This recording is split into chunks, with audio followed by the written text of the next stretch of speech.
everyone, welcome back to our channel. Hope you have a wonderful day. In today's video, we're going to talk about Side hustles you can do in Australia in specific.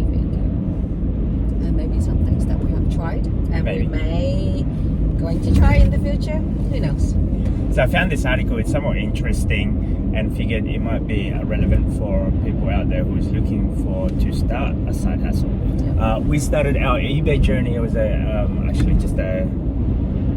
just a trial. Yeah. And we saw the potential on it, and then realizing, okay, you can do this as a side hustle if you're looking for side extra income. Yes.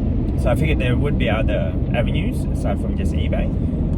Here are some of the lists that we found so far. Yeah, first of all is rent out your car. So for example, we have 2 cars. Sometimes the other car is just sitting in a garage. Yep.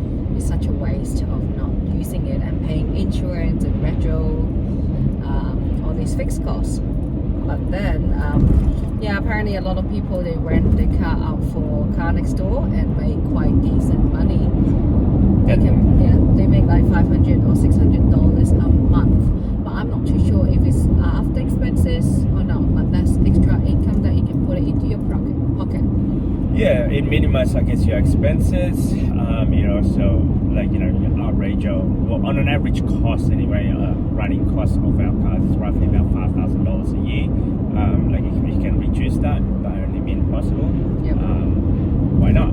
Yeah, so which means you're going to drive your car for free if you're sitting in the garage most of the time. And because we're thinking of selling this car that we're driving at the moment, I'm thinking instead of selling it, because once you sell it, you pretty much don't have the asset anymore. Yep. What's another way that I can figure out to get, more income from it? So that was another way I was thinking. Yeah, another idea that we were thinking to try. Yeah. Next one, participate in focus group. I've did that. You've done it. You did, huh? I did. I didn't do it. I did like those focus group. It was great. It was like for about an hour session or so. I think it was an hour or 2 hour session. Did you have to go there? Yeah, I did this, but the session is an hour. It's probably taking me about half an hour to get there, and then half an hour back. So on an average, it's about 2 hours focus group. You can earn about $50. I think was that one. Yeah, that's pretty good if you have spare time. And I think normally they do it after work hours. Yeah, depending on which focus group yep. that you're actually linked in, depending on your specification as well. Like maybe if you're a stay-at-home mum, then a certain criteria for stay-at-home mum, let's say. Yeah. I can't remember what was the focus group. I was just doing it as a trial, but you'd be amazed on how much you could actually earn as a side hustle. Focus group. Yep. The only drawside is you might have to travel. Like if you're traveling, let's say the focus group is an hour away, like you gotta calculate, is that really worth your time? Because you don't get paid for that traveling time. No. You only get paid for that time that you're in the focus group. Yeah. It worked great if it's after work, let's say, before, instead of having a big traffic. Mm-hmm. If you work in the city and figured, you know what? Keep falling, I'm so sorry. Might help if you tighten it up. So what was I saying? Oh yeah, if the you work in the traveling city, time. Yep. Instead of going home straight away, maybe Yeah. having that extra an hour work or so, and you sit there and answer a lot of questions. That's right. And next one is sell your extra stuff. That's how we started for our eBay business. So how we started, it was just selling whatever we don't need, like all these electronic stuff we have at home. Gadgets from guys, like old phones or computer, just sitting there underneath the drawer. What are we doing? Sell it for like $100 or $200. People just buy it for parts, I think. Yeah, some of them's going to probably repair it and reuse it. We had Nintendo Wii. Yeah, it was $100. That we found from the side of the road, like one of these cans are cleaned up. Yeah, and I'm like, okay, that's something. Yeah, it worked. So, next one. And the next one, deliver burgers or food delivery. There's heaps of them if you live in the city, let's say. There are so many people riding bike to do it. We've seen a few people that lives far away. When we were like on the train. Yeah, on a train, Yeah. and then realizing, I think the way I see it is like, okay, if you live far away from the CBD, you need to get a lot more, I guess, customer. It just so happen majority of the customer is bound to be in the city. Yes, So they high catch a density. train. They catch a train, get the bike, like me sometimes to travel. Get the bike and go to the city and work from there. It works perfectly with a bike in the city because it's all high density. You hardly can find parkings. Yeah, makes it faster as well. Like Yes. From one job to another. And it's good exercise too, right? Depend if you're really into the exercise or not. Next one. On-demand career. I think maybe like Amazon. Yeah, one of them is Amazon, Sherpa. What's that second one? Sherpa. I don't know. Sherpa is like another delivery app, let's say, that you mostly with Sherpa, I think it was flowers. So same day delivery. Milk run. I see Yeah, a lot milk of them. run. they And then fast. so I guess food delivery apps as a whole. Well, lucky we just live next to the supermarket. Like this morning I rushed down to get some essential stuff. It took me like 10 minutes only, but if you need that in suburbia, I think it works out. Or maybe you live in the city but you're not close to a supermarket, and you can have people doing that and make money as well. By the way, with Sherpa, I did actually do that at one stage. Yeah. In between while I was working for Uber. Yeah. Between the filler, if you're, so let's say, driving for Uber, and then at a certain point, like during lunchtime, there's not a lot of rides.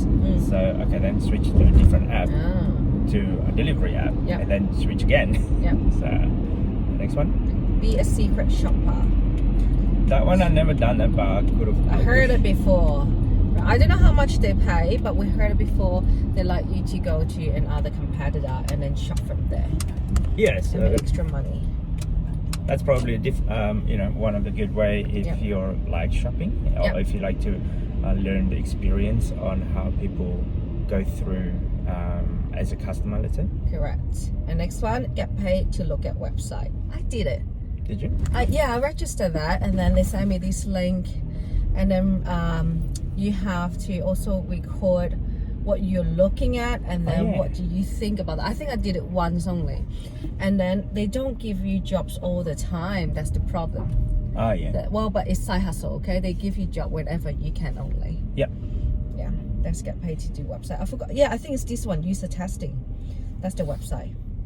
And then number 8 is distribute flyers. That's very old-fashioned way. Old school.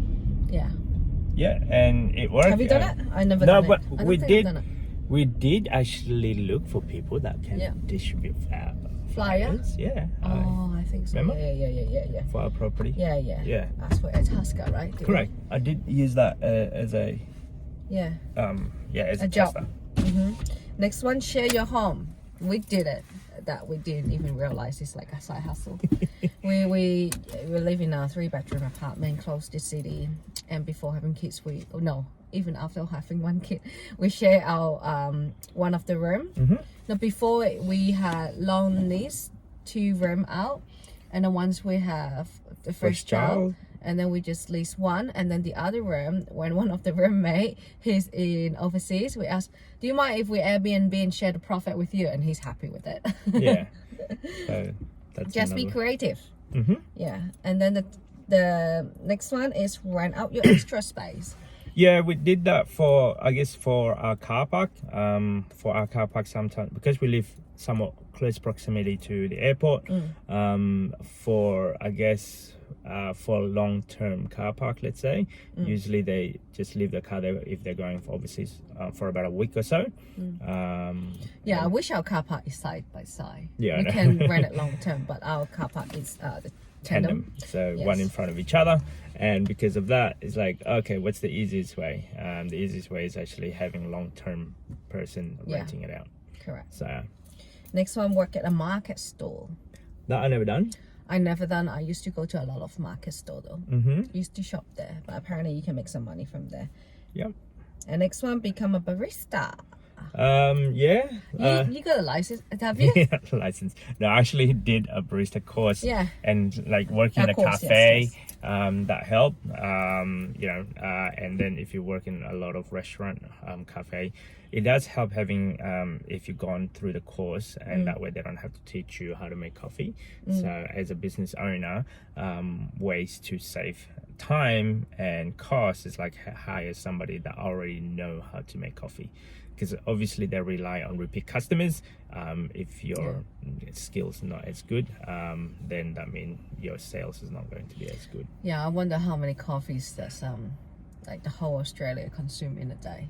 Yeah, I mean, like, We do typically have a lot. Once a day, normal. For That's why us. we have one to two a day.